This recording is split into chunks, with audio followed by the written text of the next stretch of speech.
प्राचीन काल से आज तक हमारा देश कभी भी धर्मतंत्री राज्य नहीं रहा, कभी भी थियोक्रेटिक स्टेट नहीं रहा। यद्यपि मुगल काल के पूर्व तक, कह सकते हैं हम अकबर के पूर्व तक, धर्म का राजनीति में महत्व था और नियंत्रण था, फिर भी कभी भी धर्मतंत्री राज्य नहीं था और सभी धर्मों का सम्मान था। वास्तविक धर्मनिरपेक्ष स्वरूप अकबर के काल में बना, ब्रिटिश काल में जारी रहा और हमने अपने संविधान में इसको पूरी तरह से मजबूती दी। यदि हम प्राचीन काल की बात करें तो भारतीय भूमंडल में ब्राह्मणी धर्म और ब्राह्मणी धर्म मानने वाले राजाओं के काल में भी बौद्ध धर्म और जैन धर्म प्रस्फुटित हुआ, पल्लवित हुआ और तमाम शासकों ने उसको प्रश्रय भी दिया। अगर ये धर्मतंत्री राज्य शुरू में रहा होता, वैदिक राज्य रहा होता, ब्राह्मणी राज्य रहा होता, सनातनी राज्य रहा होता, तो राजाश्रय कैसे मिलता बुद्धिस्ट को और जैनियों को। यही नहीं, जब ईसाई आए तो उन पर भी हमने अवरोध नहीं लगाया।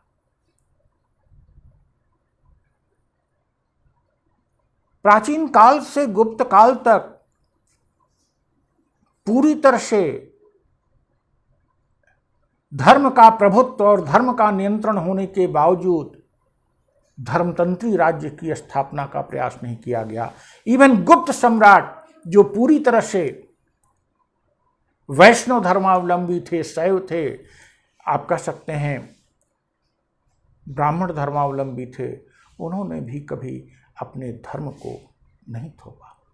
भारतीय भू क्षेत्र में कहीं कहीं छोटे छोटे राज्यों के कुछ शासक अवश्य ही अपने राज्य में ब्राह्मण धर्म को बढ़ाने या बौद्ध धर्म को बढ़ाने का प्रयास किए और एक कुछ सीमित स्तर तक एक धर्म के लोगों ने दूसरे धर्म पर थोड़ा बहुत अत्याचार भी किया। लेकिन ओवरऑल भारतीय भूमंडल में प्राचीन काल और पूर्व मध्यकाल में दूर दूर तक धर्मतंत्री राज्य नहीं दिखाई पड़ता। इस्लाम आने के बाद दिल्ली सल्तनत के शासकों ने सिद्धांत में अवश्य इस्लामिक राज्य की स्थापना की, लेकिन व्यवहार में वह भी धर्मतंत्री राज्य स्थापित नहीं हुआ और कुछ एक सुल्तानों को छोड़ दिया जाए तो बाकी के सुल्तानों ने इस्लामी व्यवस्था की लीक पर ही चलकर शासन नहीं किया, अभी तो उस लीक को छोड़ा। 1556 में अकबर का शासन आने के बाद तो यह स्वरूप अब धर्मतंत्री की तो बात ही नहीं है और धर्म के नियंत्रण की भी बात समाप्त कर दिया और धर्मनिरपेक्ष राज्य बना दिया। अर्थात राजनीतिक व्यवस्था पर से धर्म के नियंत्रण को, धर्म के वर्चस्व को पूरी तरह से नकार दिया। महजर की घोषणा के बाद और अकबर की सुलह कुल की नीति में राजनीतिक व्यवस्था में धर्म का स्थान नहीं रह गया। राजनीतिक व्यवस्था अपने आप में खलीफा या किसी भी धर्म प्रमुख से पूर्णतया न केवल व्यवहार में अपितु सिद्धांत में भी मुक्त कर ली और सही मायनों में धर्मनिरपेक्ष राज्य बना। कह सकते हैं अकबर के काल तक धर्मतंत्री राज्य नहीं था, लेकिन पूरी तरह से धर्मनिरपेक्ष भी नहीं था। अर्थात भारतीय भूमि पर धर्मनिरपेक्षता की नींव डालने में अकबर का महत्वपूर्ण योगदान है। यद्यपि चाणक्य ने जिस मौर्य साम्राज्य की स्थापना थी उसमें भी सांप्रदायिकता नहीं थी, लेकिन धर्म का नियंत्रण था, तो माना जा सकता है वह धर्म का नियंत्रण ब्राह्मण धर्म का रहा होगा या बौद्ध धर्म का रहा होगा।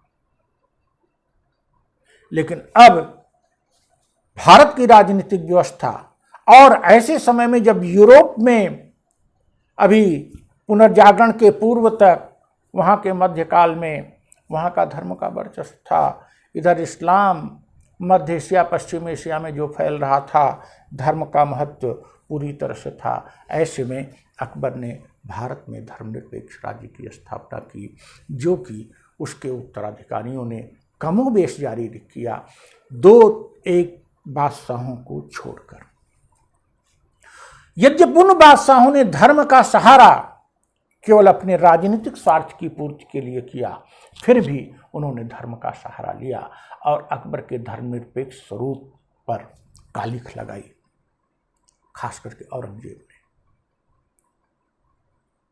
लेकिन बाकी आगे के नवाबों ने भी धर्मनिरपेक्ष ढंग से शासन किया, और अंग्रेजों के आने के बाद जब विधि का शासन स्थापित हुआ, कानून का शासन स्थापित हुआ, लोकतंत्री तत्व आने शुरू हुए, औपनिवेशिक शासन में ही लोकतंत्री तत्व आना शुरू हुए, तो फिर धर्मनिरपेक्षता का जो आधार था, जो उसका आधारभूत ढांचा अकबर ने बनाया था, वह और मजबूत होता गया।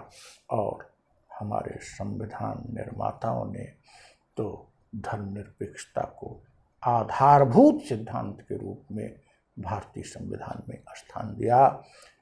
भारत को किसी धर्म का राष्ट्र नहीं, अपितु सबका राष्ट्र घोषित किया गया, जहां सभी धर्मों का सम्मान करने की बात की गई, सभी को अपने अंतःकरण के अनुसार अंतःकरण की स्वतंत्रता दी गई, फ्रीडम ऑफ कॉन्शसनेस दी गई, और सभी को इस बात की स्वतंत्रता दी गई कि वो अपने पसंद के धर्म को माने और उसका प्रचार करें।